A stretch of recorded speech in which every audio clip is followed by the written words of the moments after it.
बहुत बहुत स्वागत है हमारे इस YouTube channel at educational platform में। अभी आए कुछ दिनों से मैं बीएड फर्स्ट ईयर के छात्र छात्राओं के लिए मुख्य प्रश्न डाल रहा हूं, जिससे कि परीक्षा में उनको परेशानी ना हो। उनके फर्स्ट ईयर की परीक्षा चल रही है, BRABU Bihar university BEd first year examination 2023, जिनका सत्र 22-24 है, 2022-24। वैसे छात्र छात्राओं की परीक्षा अभी Bihar university BRABU Bihar university Muzaffarpur में चल रही है, और उन्हीं की मदद में अभी कुछ दिनों से हमारा वीडियो आपके इस YouTube channel at educational platform में आ रहा है। उम्मीद करता हूं कि यह जो मेरा प्रयास है आपकी परीक्षा में निश्चित रूप से सहयोगी सिद्ध होता होगा। और इसी उम्मीद के साथ यदि आप हमारे इस YouTube चैनल पर नए हैं तो कृपया इसे लाइक शेयर सब्सक्राइब करें। आइकन जो बेल वाली होती है उसे आप प्रेस करें, जिससे कि ऑल नोटिफिकेशन जाती रहे। जो भी मुख्य प्रश्न, मुख्य घटनाएं, मुख्य सूचनाएं शिक्षा और रोजगार से, विशेष करके शिक्षक बनने के क्षेत्र से यदि जुड़ा होगा तो आपके पास निश्चित रूप से पहुंचेगा। और यदि पुराने हैं तो इसे लाइक शेयर तथा कमेंट्स के साथ नवाज दें, जिससे कि मुझे भी पता चले कि आप हमारे इस वीडियो को देख करके कितने खुश हो रहे हैं, आपके लिए उपयोगी है या नहीं है। कम से कम लाइक तो ज़रूर मारें, जिससे कि लगे कि हाँ, आप हमारे इस प्रयास को सराह रहे हैं, आपके लिए उपयोगी हो रहा है। बहुत सारे हमारे मित्र हैं, आप जैसे प्रशिक्षु हैं, जो लाइक करने में भी संकोच करते हैं, देर करते हैं, उसमें पैसे नहीं लगते हैं। सो यदि आपके लिए उपयोगी है, आपको यदि परीक्षा में क्वेश्चन लड़ रहा है, मैच हो रहा है, तो कृपया लाइक करें, जिससे कि मेरा भी मनोबल बना रहे और मैं आपके सहयोग में हमेशा खड़ा रहूं। रोजगार और शिक्षा के क्षेत्र में, विशेष करके शिक्षक बनने के लिए जहां तक मेरा प्रयास होगा, आपको बढ़ाने का कोशिश करूंगा। चलिए, इसी उम्मीद के साथ कि अन्य वीडियो की तरह यह वीडियो भी आपके लिए बहुत ही उपयोगी होगा, इसे स्किप ना करें, जिससे कि आपकी परीक्षा में आने वाले प्रश्न मिस कर जाए। आज के विषय में हम लोग साइंस का जो पेपर है, पेडागोजी ऑफ साइंस, जिसमें फिजिकल साइंस, बायोलॉजिकल साइंस और मैथमेटिकल साइंस तीनों के लिए मैं डाल रहा हूं। तीनों का वीडियो अलग अलग नहीं बनाया है, इसलिए कि कई बार बच्चे परेशान हो जाते हैं, किन्हीं को नोटिफिकेशन मिल पाती है किसी कारणवश, किसी को नहीं मिल पाती है। तो अभी क्या होगा कि आपके पास तीनों ही साइंस की नोटिफिकेशन एक साथ पहुँचेगी, फिजिकल, मैथमेटिकल एंड बायोलॉजिकल। उम्मीद करता हूं कि आपके लिए बहुत ही उपयोगी सिद्ध होगा, कारगर सिद्ध होगा। बस एक ही गुजारिश है, कृपया स्किप ना करें और कमेंट्स जरूर दें, लाइक ज़रूर दें, इससे हमारा भी मनोबल बढ़ता है। मुफ्त का आपको लाइक देना है, मुफ्त का आपको अपना कमेंट्स देना है, तो फिर थोड़ा सा समय दें, जिससे कि मैं भी अपना बहुमूल्य समय निकाल करके जो आपके लिए तैयारी करता हूं, उसमें मुझे प्रोत्साहन मिल सके। चलिए आगे बढ़ते हैं। जैसा कि आपको पता होना चाहिए कि ये सभी पेपर आपके 50 नंबर के हैं, जिसमें 40 नंबर की आपकी थ्योरी होगी। 40 नंबर जहां दिया गया है उसमें आपकी परीक्षा 3 यूनिट में होंगी। 3 यूनिट से 2-2 प्रश्न मिलेंगे और दोनों में से 1-1 प्रश्न का जवाब देना है। तो इस प्रकार से कुल मिलाकर के 6 प्रश्न रहेंगे 3 यूनिट से, और उनमें से किन्हीं 3 प्रश्नों के जवाब देने हैं। 2 घंटे का पेपर होता है। फिजिकल साइंस का आज हम लोग डिस्कशन करने जा रहे हैं। कहीं पर यदि आपको ऐसा लगे कि प्रश्न ज़्यादा है तो आप घबराएंगे बिल्कुल नहीं, प्रश्न ज़्यादा नहीं है। प्रश्न को पूछने का तरीका और भी हो सकते हैं, उसको मैंने आपको डालने का प्रयास किया है, जिससे कि आप परीक्षा में प्रश्न को देख करके घबराएं नहीं। इन्हीं बातों को ध्यान में रखते हुए मैं प्रश्न को आपके साथ शेयर कर रहा हूं। इसलिए ये ना घबराएं कि प्रश्न सर बहुत ज़्यादा हो गया है। प्रश्न ज़्यादा नहीं है, प्रश्न सीमित संख्या में 6 ही प्रश्न रहेंगे। जो थोड़ी सी आपको सलाह दी जाती है वह इसलिए कि आपके परीक्षा में कोई प्रश्न छूटे नहीं। चलिए आगे बढ़ते हैं। फिजिकल साइंस का जो पेपर है उस पर ध्यान देते हैं कि भौतिक विज्ञान की प्रकृति बताएं। भौतिक विज्ञान की प्रकृति बताएं।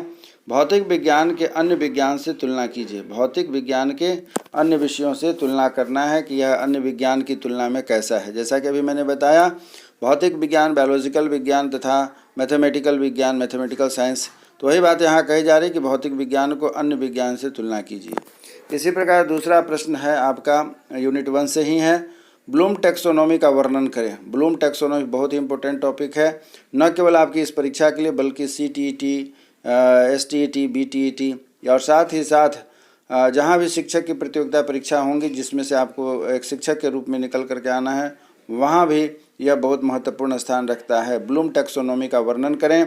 शैक्षणिक परिदृश्य में ब्लूम टैक्सोनॉमी की व्याख्या करें। शैक्षणिक परिदृश्य में ब्लूम टैक्सोनॉमी की व्याख्या करें। तो यह था यूनिट 1 से प्रश्न संख्या 1 और 2। अब आगे बढ़ते हैं। यूनिट नंबर 2 से है, यूनिट नंबर 2 या बी आप कहिए, जिसमें प्रश्न संख्या 3 और 4 होता है। यूनिट नंबर 2 का आपका पहला प्रश्न अर्थात क्वेश्चन नंबर 3 है कि पाठ्यक्रम का अर्थ एवं परिभाषा दीजिए। पाठ्यक्रम का अर्थ एवं परिभाषा दीजिए। या इसी में थोड़ा और बढ़ा देता है कि पाठ्यचर्या एवं पाठ्यक्रम की समालोचनात्मक व्याख्या कीजिए तथा सुधार हेतु अपने सुझाव दीजिए। पाठ्यचर्या और पाठ्यक्रम की समालोचनात्मक व्याख्या दीजिए तथा सुधार हेतु अपने सुझाव दीजिए। तो इस प्रकार से आपने देखा कि प्रश्न संख्या 3 यूनिट 2 के पहले प्रश्न है। दूसरा प्रश्न है प्रश्न संख्या 4 जो कि यूनिट नंबर 2 का दूसरा प्रश्न है। उसे हम कहते हैं माध्यमिक स्तर पर विद्यालयों में प्रचलित भौतिक विज्ञान पाठ्यक्रम की सीमाएं स्पष्ट करें। माध्यमिक स्तर पर विद्यालयों में प्रचलित भौतिक विज्ञान पाठ्यक्रम की सीमाएं स्पष्ट करें। माध्यमिक स्तर पर विद्यालयों में प्रचलित भौतिक विज्ञान पाठ्यक्रम की सीमाएं स्पष्ट करें। तो इस प्रकार हमने देखा कि यूनिट 2 का प्रश्न संख्या 3 और 4 पूरा हो गया। अब हम लोग आगे बढ़ते हैं यूनिट नंबर 3 में। यूनिट नंबर 3 से भी 2 प्रश्न रहेंगे। कुल मिलाकर के आपके पास जो प्रश्न है वह इस प्रकार है। प्रश्न संख्या 5, एक भौतिक विज्ञान शिक्षक के क्या गुण होने चाहिए उसके लिखना है आपको। भौतिक फिजिकल साइंस के जो टीचर होंगे उसके अंदर क्या गुण होने चाहिए, एक भौतिक विज्ञान के शिक्षक के अंदर में क्या गुण होने चाहिए, इसके बारे में आपको लिखना है। यह था यूनिट 3 का प्रश्न संख्या 5। अब आगे बढ़ते हैं, प्रश्न संख्या 6 की ओर बढ़ रहे हैं। वह क्या कहता है आपको, भौतिक विज्ञान शिक्षा समाज एवं व्यक्ति दोनों के लिए ही निश्चित रूप से उपयोगी है। भौतिक विज्ञान शिक्षा समाज एवं व्यक्ति दोनों के लिए ही उपयोगी है। तो भौतिक विज्ञान शिक्षा अर्थात फिजिकल साइंस एजुकेशन जो है वह सोसाइटी एंड व्यक्ति अर्थात पर्सनल के लिए दोनों ही निश्चित रूप से उपयोगी है। इस बारे में आप अपने कथन को स्पष्ट करिएगा। इसी प्रकार कुछ और भी प्रश्न हैं, आप थोड़ा अगर समय मिले तो देख लीजिएगा, अन्यथा घबराने की बात नहीं है। 6 प्रश्न ही तैयार करें आप, उसको निश्चित रूप से उसमें से 3 प्रश्न लिखने हैं, आप लिख सकते हैं। 7वां प्रश्न है, अपने राज्य के माध्यमिक स्तर पर प्रचलित भौतिक विज्ञान पाठ्यक्रम की समालोचनात्मक व्याख्या कीजिए तथा सुधार हेतु अपने सुझाव भी दीजिए। एक बार रिपीट करता हूँ। 7वां प्रश्न यह है कि अपने राज्य के माध्यमिक स्तर पर प्रचलित भौतिक विज्ञान पाठ्यक्रम की समालोचनात्मक व्याख्या करिए तथा सुधार हेतु अपने सुझाव दीजिएगा। यह था प्रश्न संख्या 7। 8 में है यह कि कुछ नोट्स लिखने के लिए आते हैं बार बार, तो इसमें से जो महत्वपूर्ण नोट्स हैं वह जो आते हैं उसे आपके सामने मैं रख रहा हूँ। इसमें से 2 प्रश्नों के आपके 2 उत्तर देने होंगे, 2 के नोट्स बनाने हैं, परीक्षा में नोट्स लिखने हैं, उस पर आप देख लीजिएगा। कभी कभी पूछता है आगमन और निगमन विधि क्या होता है। फिजिकल साइंस के एस्पेक्ट में आपको लिखना है। आगमन निगमन विधि तो आप समझ रहे हैं क्या होता है, लेकिन जब कभी भी आप उदाहरण देंगे आगमन निगमन विधि की तो उस विषय के अनुसार हो जाता है। कभी कभी विषय वस्तु के अनुसार जो उसकी व्याख्या होती है उसको करनी पड़ती है। तो पहला प्रश्न है कि आगमन निगमन विधि क्या होता है। उसी के बाद इसी का दूसरा प्रश्न है नोट्स लिखने में ह्यूरिस्टिक विधि क्या होता है। उसके बाद है व्याख्यान विधि क्या होता है, इसको भी आप देख लीजिएगा। उसके बाद है कि समूह शिक्षण विधि क्या होता है, और जो लास्ट है व्याख्यान सह प्रदर्शन विधि क्या होता है। तो इस प्रकार हमने आपको जो है कि यहाँ पर 5 शॉर्ट नोट्स के लिए पॉइंट्स दिए हैं। इसमें से 2 प्रश्नों के उत्तर आपको देने हैं। नंबर 1 है आगमन निगमन विधि, नंबर 2 है ह्यूरिस्टिक विधि, नंबर 3 है व्याख्यान विधि, नंबर 4 है समूह शिक्षण विधि, और नंबर 5 अर्थात आपका आखिरी प्रश्न है वह है व्याख्यान सह प्रदर्शन विधि। इन 5 विधियों के माध्यम से हम लोग क्या है कि अपने नोट्स की तैयारी करेंगे। और मैं उम्मीद करता हूं कि यह जो आपको सुझाव दिया गया है, जो महत्वपूर्ण प्रश्नों की संख्या दी गई है, सुझाव दी गई है, वह निश्चित रूप से आपके विषय के लिए, आप जिस विषय में फिजिकल साइंस के यदि स्टूडेंट हैं, प्रशिक्षु हैं, तो आपको निश्चित रूप से इसका लाभ मिलेगा। चलिए, आप फिजिकल साइंस के स्टूडेंट प्रशिक्षु हैं, इसका लाभ लेने के लिए आप तैयार रहें। अब आगे बढ़ रहे हैं हम। हमारे पास वैसे प्रशिक्षुओं के लिए मौका है जो मैथमेटिकल साइंस लेकर के पढ़ रहे हैं। मैथमेटिकल साइंस के जो स्टूडेंट हैं उनके साथ भी सेम कंडीशन है। BRAVU मुजफ्फरपुर का यह परीक्षा सत्र चल रहा है और B.Ed फर्स्ट ईयर एग्जामिनेशन 2023 है। सत्र होगा आपका 2022-24 फर्स्ट ईयर की परीक्षा है। 7A का पेपर 50 नंबर का होता है, जिसमें 40 नंबर की आप थ्योरी लिखते हैं, 10 नंबर का असाइनमेंट होता है, आपको पता है। इसी में आप जो 40 नंबर की जो लिखने जा रहे हैं पेपर पेडागोजी का, पेडागोजी ऑफ मैथ, उसी की मदद में मैं आपके साथ खड़ा हूँ। अभी जैसा कि मैंने बताया कि आप इसके लिए परेशान न होंगे कि सर प्रश्न बहुत ज़्यादा है। प्रश्न ज़्यादा नहीं, प्रश्न बिल्कुल सीमित संख्या में है। जैसे कि प्रश्न परीक्षा में आते हैं, परीक्षा का जो पैटर्न है घुमा करके आपसे पूछा जा रहा है, उसी चीज़ को मैंने दर्शाने का प्रयास किया है। तो अब आगे बढ़ते हैं। मैथमेटिकल अर्थात पेडागोजी ऑफ मैथमेटिक्स में क्या हो रहा है उस पर ध्यान देते हैं। पहला प्रश्न यह कहता है, यूनिट 1 का पहला प्रश्न है कि गणित के अर्थ, प्रकृति एवं प्रक्षेत्र की चर्चा करें। फिर से बोलता हूँ, गणित के अर्थ, प्रकृति एवं प्रक्षेत्र की चर्चा करें। या इसको दूसरे अर्थों में भी घुमा करके पूछा जाता है कि गणित का ज्ञान सभी के लिए आवश्यक है। गणित का ज्ञान सभी के लिए आवश्यक है, एक उचित उदाहरणों की सहायता से इसकी व्याख्या करें। गणित का ज्ञान सभी के लिए आवश्यक है, उचित उदाहरणों की सहायता से इसकी व्याख्या करें। नेक्स्ट प्रश्न है यूनिट नंबर 1 का क्वेश्चन नंबर 2 है कि गणित के विशेष संदर्भ में पाठ्यचर्या विकास के विभिन्न सिद्धांतों को बताइए तथा उन्हें स्पष्ट करिए। गणित के विशेष संदर्भ में पाठ्यचर्या विकास के विभिन्न सिद्धांतों को बताइए तथा उन्हें स्पष्ट करें। गणित के विशेष संदर्भ में पाठ्यचर्या विकास के विभिन्न सिद्धांतों को बताएं तथा उन्हें स्पष्ट करें। यूनिट नंबर 1 के प्रश्न और 1 और 2 प्रश्न जो है कि पूरे हो जाते हैं। अब प्रश्न संख्या 3 हम लोग चलते हैं यूनिट 2 की ओर, जिसमें प्रश्न संख्या 3 कहता है कि गणित की अच्छी पुस्तक की विशेषताओं का वर्णन करें। गणित की अच्छी पुस्तक की विशेषताओं का वर्णन करें। और चौथा कहता है कि गणित शिक्षण में गुण एवं दक्षताओं का वर्णन करें। गणित शिक्षक के जो गुण होते हैं, गणित शिक्षक के गुण एवं दक्षताओं का वर्णन करें। गणित शिक्षक के गुणों एवं दक्षताओं का वर्णन करें। ये थे यूनिट नंबर 2 के 2 प्रश्न, प्रश्न संख्या 3 और 4। एक बार फिर से मैं रिपीट कर देता हूँ, गणित की अच्छी पुस्तक की विशेषताओं का वर्णन करें, प्रश्न संख्या 3 है। प्रश्न संख्या 4 कहता है कि गणित शिक्षक के गुणों एवं दक्षताओं का वर्णन करें। अब आगे बढ़ते हैं, यूनिट नंबर 3 में क्या कहता है गणित में, इसको देखते हैं। यूनिट नंबर 3 के भी 2 प्रश्न हैं। प्रश्न संख्या 5 कहता है कि गणित शिक्षण विधि के प्रमुख विधियों एवं उपयोगों को बताएं। अर्थात जो आप विधि का प्रयोग करते हैं वह किस कक्षा में किस तरीके से उपयोगी है, इसको भी बताना है। गणित शिक्षण विधि के प्रमुख विधियों एवं उपयोगों को बताएं। गणित शिक्षण विधि के प्रमुख विधियों एवं उपयोगों को बताएं। और छठा प्रश्न कहता है कि सहसंबंध क्या है। सहसंबंध क्या है, विभिन्न प्रकार के सहसंबंध क्या हैं। यहाँ है कि सहसंबंध क्या है, विभिन्न प्रकार के सहसंबंध क्या है। गणित का भौतिकी, भूगोल, अर्थशास्त्र, इतिहास से सहसंबंध की व्याख्या उदाहरण के साथ करें। तो इस तरीके से सहसंबंध पर आपने देखा कि प्रश्न किस प्रकार से बनता है। और मैथमेटिकल पेडागोजी जो है, पेडागोजी ऑफ मैथमेटिकल्स में हमने 6 प्रश्न ही देने का प्रयास किया है, ज़्यादा प्रश्न इसमें नहीं है। इसलिए आप निश्चित रूप से अपने इस तैयारी को अच्छे से करें, जिससे कि परीक्षा में प्रश्न न छूटे। तो छठा प्रश्न एक बार फिर से रिपीट कर देता हूँ, सहसंबंध क्या है, विभिन्न प्रकार के सहसंबंध क्या होते हैं, एवं गणित का भौतिक, भूगोल, अर्थशास्त्र, इतिहास के सहसंबंध की व्याख्या उदाहरण के साथ करें। तो इस प्रकार आपने देखा कि गणित का जो पेडागोजी पेपर है यह आपका पूर्ण होता है। अब जो हमारा पेडागोजी, साइंस का जो पेडागोजी का जो आखिरी है, इसमें थोड़ा सा नोट्स भी है। नोट्स भी जनरली परीक्षा में पूछे जाते हैं, उसको भी देख लीजिएगा। टिप्पणी के तौर पर गणित का है। गणित की समस्या और समाधान के बारे में याद कर लीजिएगा। गणित की प्रयोगशाला के बारे में कुछ तैयार कर लीजिएगा। उसके बाद ग है, गणितीय अवधारणा के निर्माण में आवश्यक एवं पर्याप्त शर्त कौन कौन से हैं, इसके बारे में देख लीजिएगा। गणित की अवधारणाओं के विकास पर पाठ्यपुस्तक एवं सहायक सामग्रियों की भूमिका को भी देख लीजिएगा। उसके बाद आगमन निगमन विधि क्या है, लक्ष्य और उद्देश्य में अंतर है।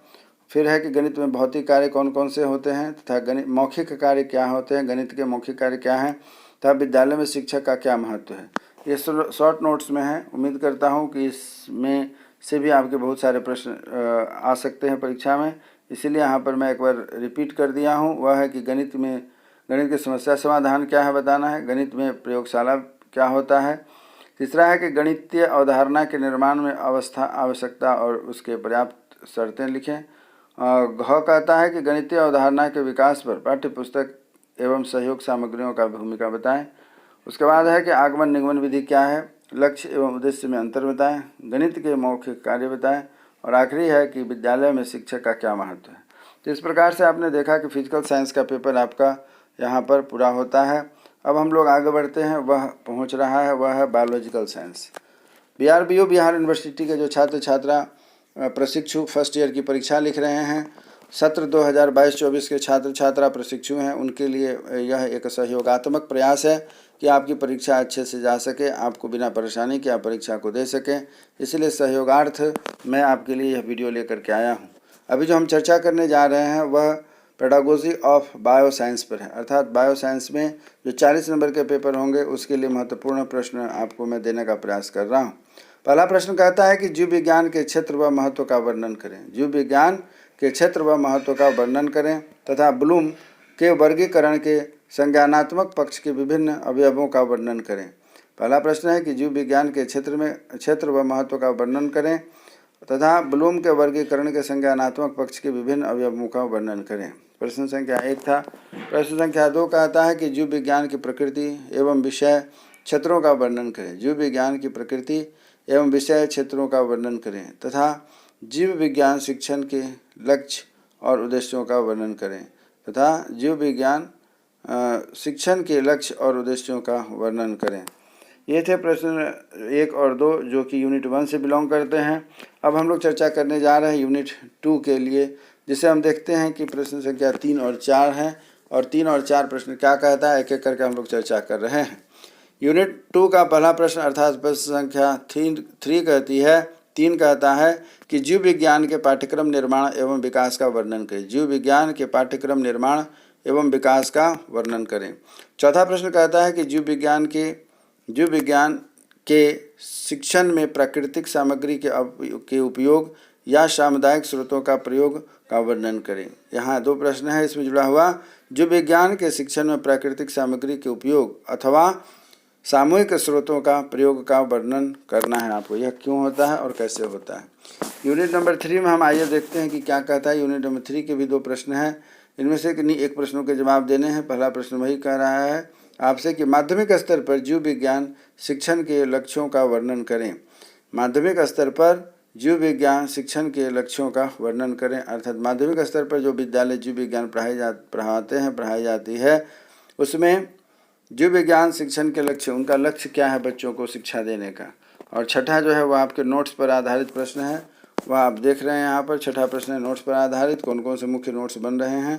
पहला है डाल्टन का सिद्धांत, दूसरा है प्रदर्शन विधि, तीसरा है व्याख्यान विधि, चौथा हो जाता है विज्ञान सह प्रदर्शनी विधि, पांचवा है कि विधर्मी विधि किसे कहते हैं। छठा है विज्ञान मेला के बारे में भी आपको जानकारी होनी चाहिए। और सातवां है वह है कि वानस्पतिक उद्यान, अर्थात आप जो है कि देखेंगे बोटैनिकल पार्क जिसको कहते हैं, वानस्पतिक विज्ञान के बारे में यहाँ पर आपने देखा। तो इस प्रकार आपने देखा कि फिजिकल साइंस, मैथमेटिकल साइंस और बायोलॉजिकल साइंस, इन तीनों के साइंस के पेपर के जो थे परीक्षा में आपके लिए उपयोगी हैं और उन सबों को यहाँ पर हमने लाने का प्रयास किया है जिससे कि कम से कम समय में सभी छात्र छात्रा प्रशिक्षुओं को एक ही चैनल के तहत या एक ही वीडियो के तहत आपको अधिक से अधिक मटेरियल मिल सके। निश्चित रूप से उम्मीद करता हूँ कि आप कुछ अच्छी तैयारी करके जाएं जिससे कि आपकी परीक्षा जो है कि खराब ना जाए, अन्यथा आपका प्रयास जो है कि विफल हो सकता है। तो इसी उम्मीद के साथ कि मेरा यह प्रयास आपके लिए काफ़ी उपयोगी सिद्ध हुआ होगा और आगे सिद्ध होगा। आप हमारे चैनल को लाइक शेयर एंड सब्सक्राइब करें। स्वस्थ रहें, मन लगा करके पढ़ाई करें तथा हमारे आगे आने वाली वीडियो का इंतज़ार करें। तब तक के लिए जय हिंद, जय भारत।